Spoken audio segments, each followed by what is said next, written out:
I want to talk about team members equal success. So teamwork makes the dream work. And that is so very true. So introduction to medically integrated offices. You guys are working, most of you are working in medically integrated offices.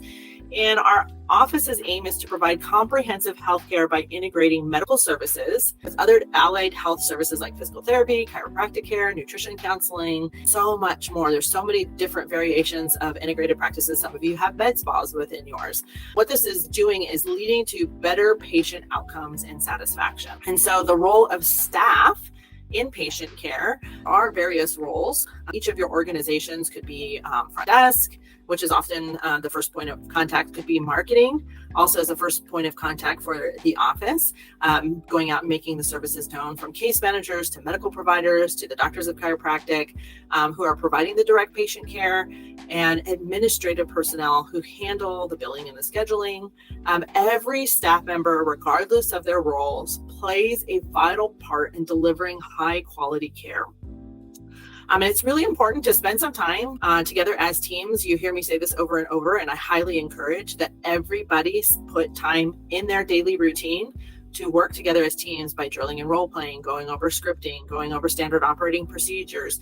If you're rolling out something new in the office, do that all together where you're learning and growing together so that everybody stays on the same page and knows how to create and move things forward. Effective communication and collaboration. The importance of clear, efficient communication among staff members is key to success. Really, communication is the solvent for so many things. It's the stuff that is left unspoken or that we assume somebody's going to know that can really destroy. Effective communication can prevent errors. It streamlines processes, improves patient satisfaction. Encourage staff to communicate openly, listen actively, and collaborate across departments to provide the most cohesive care.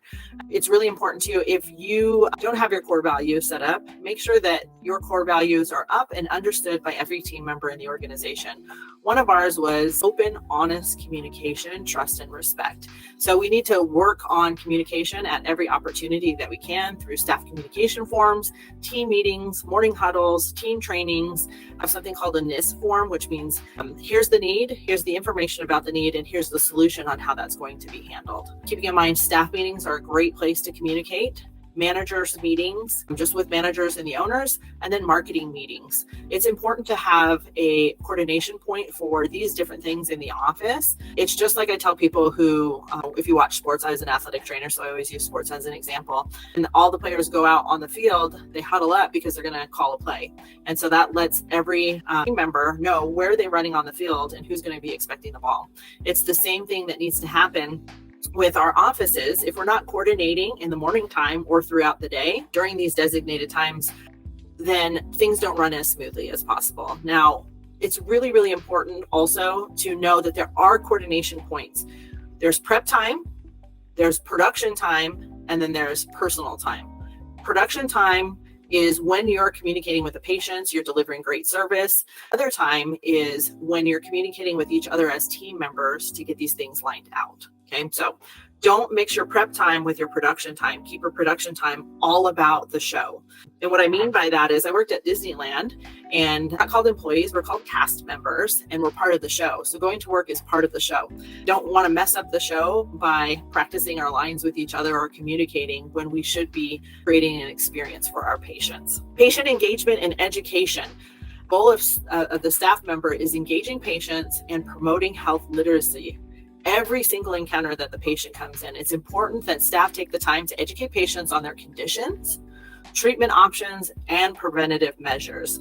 When we educate each time a person comes in, it gives them responsibility and ownership of their own health. Instead of being told what to do, they get to become an active part of their care. So we can provide resources such as brochures, videos, articles, and then giving patient access to further information. So create a YouTube channel patients to go to. They missed a webinar or something like that. You tell them, here's the link, go watch this.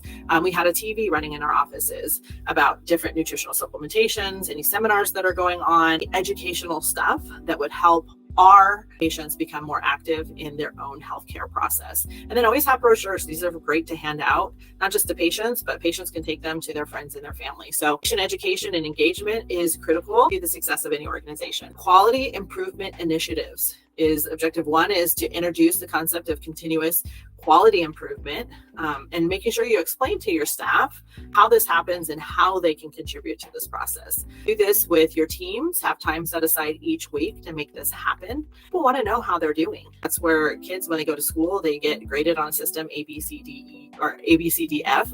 There's no E in there. But they want to know how they're performing. That's why we get stars when we're little. Could be ribbons or acknowledgements, rewards. Don't always point out the negatives, but acknowledge the positives as well and the wins that you have. Encourage your staff to identify areas of improvement, participate in root cause analysis, like what is the underlying cause of why this is happening and how do we improve it? And then we work on implementation of that. So that's your team training times. Highlight the importance of data collection and analysis and measuring outcomes, driving improvement efforts. Performance indicators will help with this, and we'll talk about it a little bit more as we go along here. Professional development and training. I want to emphasize the value of ongoing learning and development for staff members. I forgot my G in looking for training opportunities. So you should be looking for training opportunities, conferences, and certifications relevant to each of their roles, or find out from your team what gets them excited, what is something new that they would like to learn. There's times where I've hired in as the front desk and they want to train on MAs or they want to help with IVs. So what courses locally can I send them to so they can keep elevating their skills they're able to contribute to with the success of the patient care and for the success of the business and for the success of their personal gain as well. So if we can marry in personal, professional, and financial goals of our team members, then the organization wins because we're spending so much time at work anyway. So we might as well be winning there, and then you win personally. So be excited to add new services to help your patients. If we don't take the time for personal development and training, it can get stagnant and boring. It can become boring for the staff too. But on the flip side, if you're always going, I went to the seminar this weekend, I went to the seminar this weekend, and constantly putting in new stuff, give your team the chance to fully get something in, then put the next thing, fully get something in, and then keep developing that. Building a positive work culture, the impact of workplace culture on an employee morale and performance. It has an effect on employee morale and performance.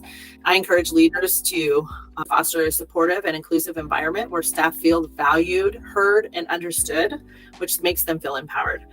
Share strategies for boosting morale, such as recognizing achievements, fostering work environment, and providing opportunities for growth and advancement.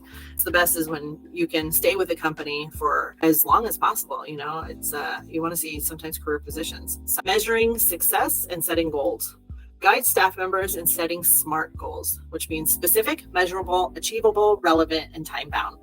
I've changed this up a little bit where we say it's specific, it's measurable, that you have an action plan, there's a reward for doing that, or a risk means a penalty, and that there is a time frame in which that happens. Goals for themselves and in the office as a whole. So it's important to have goals for yourself personally and goals for the office. Discuss with your team performance indicators relevant to everybody's role. It helps you track progress. Are you getting closer to achieving these goals?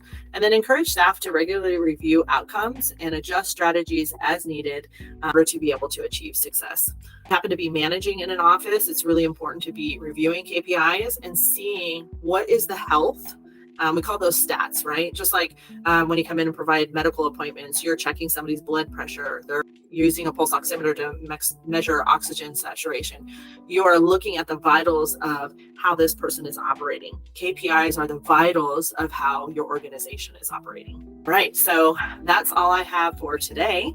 So if you guys have any questions, comments, or concerns, please do let me know. We want to help build strong teams so that you can have success in every area of your practice.